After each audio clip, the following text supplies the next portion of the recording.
혹시 이런 생각 해본 적 없으세요? 아니, 왜 내 연애는 항상 똑같은 방식으로 끝나지? 분명히 이번엔 다를 거라고 정말 최선을 다했는데, 정신 차리고 보면 또 비슷한 문제로 상처받고 있는 나를 발견하는 이 기묘한 패턴 말이에요. 오늘 이야기는요, 이게 여러분의 취향이나 운명 문제가 아니라는 데서 시작합니다.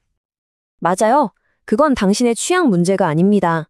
이건 당신 뇌 깊숙한 곳에 아주 오래전에 설치된 일종의 생존 알고리즘이 작동한 결과라고 할 수 있습니다. 자, 뇌과학적으로 보면요, 이 현상이 아주 명확하게 설명이 됩니다. 우리 뇌에서 기억을 담당하는 해마랑, 특히 공포 같은 감정을 다루는 편도체 있잖아요?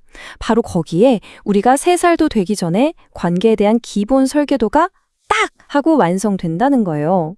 오늘 바로 이 설계도, 애착 이론을 가지고 우리 관계의 비밀을 한번 제대로 파헤쳐 보겠습니다. 아니, 근데 이런 놀라운 설계도가 있다는 걸 대체 어떻게 알게 됐을까요? 이야기는 1950년대로 거슬러 올라갑니다. 자, 1950년대만 해도 심리학의 왕은 단연 프로이트였어요. 프로이트는 아기가 엄마를 찾는 이유? 아주 간단하게 봤죠. 그냥 배고파서, 저 때문이라고요. 그런데 영국의 정신과 의사 존 보울비가 여기에 정면으로 아닙니다 하고 반기를 든 거예요. 아기는 밥 때문에 엄마를 찾는 게 아닙니다. 생존에 꼭 필요한 안전기지를 찾도록 뇌에 프로그래밍 되어 있는 겁니다. 와, 정말 혁명적인 주장이었죠? 그리고 이 주장은 웨리 에인스워스의 그 유명한 낯선 상황 실험으로 완벽하게 증명이 되고요. 결국 1987년에는 와, 이게 진짜 충격적인데 어릴 때 그 애착 패턴이 우리가 어른이 돼서 하는 연애 방식을 그대로 예측한다는 사실까지 밝혀지게 된 겁니다. 자, 그럼 이제 여러분의 뇌에 설치된 그 알고리즘을 한번 해독해 볼 시간입니다.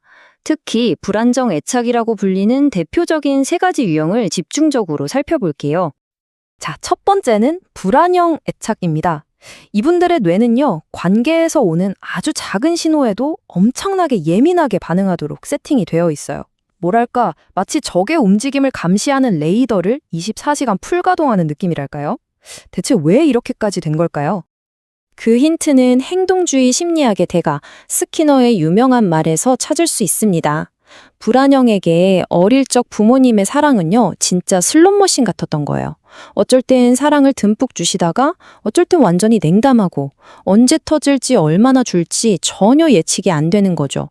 그러니까 아이의 뇌가 생존을 위해서 이러다간 큰일 나겠다. 작은 신호 하나라도 절대 놓치면 안 돼. 하면서 신경계를 일부러 과잉 활성화시키는 전략을 선택한 거예요.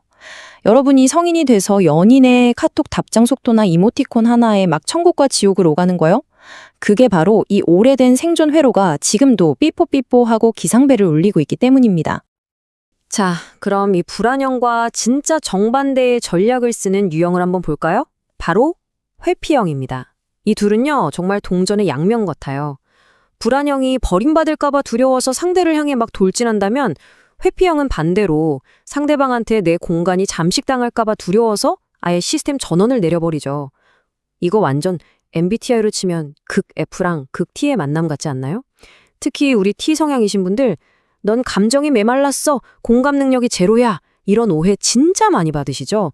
정말 억울하셨을 텐데 오늘 제가 그 누명을 시원하게 벗겨드리겠습니다. 사실은요, 회피형의 뇌 속에서는 어마어마한 폭풍이 몰아치고 있거든요. 이게 진짜 놀라운 포인트인데요. 겉으로는 너무나 평온하고 무표정해 보이는 이 회피형의 스트레스 호르몬 코르티솔 수치를 재봤더니 와, 내면에서는 거의 폭발 직전 수준이었던 거예요. 그러니까 감정이 없는 게 절대 아니에요.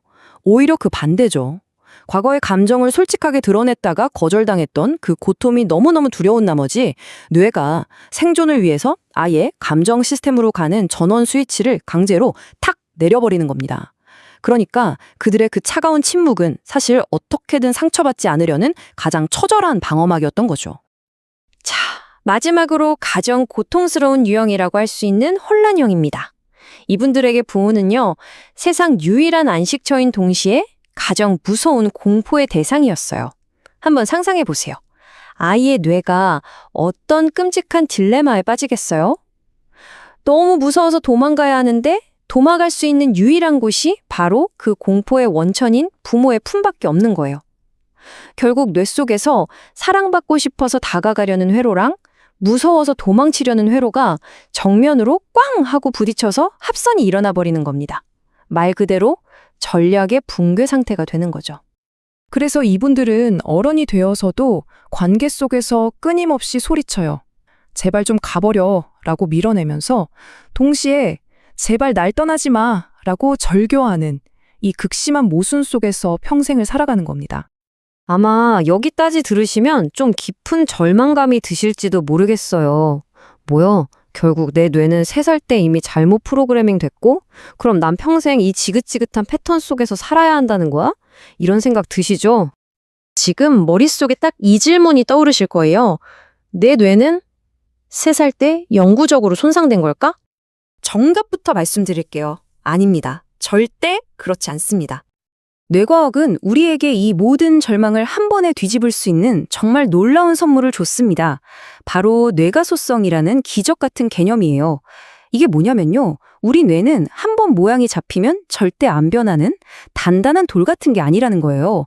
오히려 평생에 걸쳐서 계속해서 새로운 모양으로 빚어낼 수 있는 아주 부드러운 점토와 같다는 겁니다. 그래서 심리학자들은 실제로 불안정 애착을 가지고 태어났지만 어른이 된 후에 꾸준한 노력이나 새로운 관계 경험을 통해서 안정적인 뇌 구조를 갖게 된 사람들을 따로 불러요. 바로 획득된 안정형이라고요. 여러분, 이건 그냥 듣기 좋으라고 하는 위로나 희망 고문이 절대 아닙니다.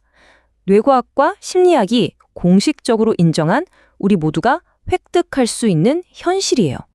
자, 그럼 대체 어떻게 하면 이 낡은 설계도를 버리고 새로운 관계 지도를 그릴 수 있을까요? 솔직히 말씀드리면 무슨 마법 같은 비법이 있는 건 아니에요. 다만 우리 뇌를 새롭게 재배선하는 매일매일의 의식적인 작업이 필요할 뿐입니다. 핵심은 이 4단계를 계속 반복하는 거예요. 자, 첫 번째는 알아차리기입니다. 관계 속에서 그 익숙한 불안감이나 도망치고 싶은 충동이 훅 올라올 때, 아, 내 낡은 생존 알고리즘이 또 시작됐네? 하고 그냥 한 발짝 떨어져서 객관적으로 바라보는 거예요. 둘째, 멈추기입니다. 막 카톡 100개 보내고 싶고 아니면 그냥 잠수 타고 싶은 그 자동적인 반응 있죠? 그걸 의식적으로 딱 멈춰보는 거예요. 셋째, 선택하기입니다. 예전과는 다른 아주 사소한 거라도 괜찮아요. 좀 더 안정적인 행동을 용기 내서 선택해보는 거죠. 그리고 마지막 4번째는 이 모든 과정을 계속해서 반복하는 겁니다. 이 작은 선택 하나하나가 모여서요. 불안으로 가던 낡은 오솔길을 없애고 안정으로 향하는 새로운 고속도로를 뻥 뚫는 정말 위대한 재배선 공사가 되는 거예요. 물론 여러분 뇌에 깔린 관계의 GPS는 좀 낡았을지도 몰라요. 그래서 자꾸 우리를 엉뚱한 길로 안내할 수도 있겠죠? 하지만 꼭 기억하세요. 그 차의 운전대는 바로 지금 여러분이 쥐고 있다는 걸요. 평생 나를 올가맬 것만 같았던 그 지긋지긋한 패턴은요, 여러분이 이건 그냥 패턴일 뿐이구나 라고 인식하는 그 순간부터 더 이상 운명이 아니게 됩니다. 여러분은 더 이상 누군가에게서 물려받은 그 낡은 지도 때문에 길 위에서 헤맬 필요가 없습니다.